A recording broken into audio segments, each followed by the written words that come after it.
கீதை chapter 11 பதம் 43 பிதாசி லோகஸ்ய சராசரஸ்ய த்வமஸ்ய பூஜ்யश्च குருர்கரியான் ந த்வத் சமோஸ்த யப்யதிகஹ குதோன்யோ லோகத்ரயேப்ய பிரதிம பிரபாவஹ.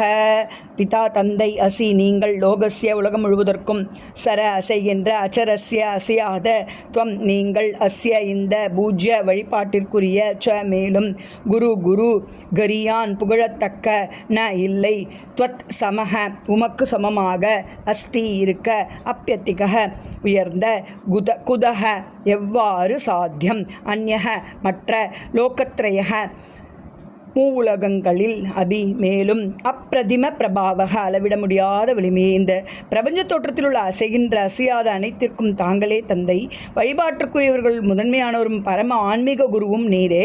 உமக்கு சமமாகவோ உம்முடன் ஒன்றாகவோ யாரும் ஆக முடியாது. அவ்வாறு இருக்கையில் அளவற்ற சக்தியின் இறைவனே, இந்த மூவுலகில் உம்மை விட உயர்ந்தவர் யார் இருக்க முடியும்?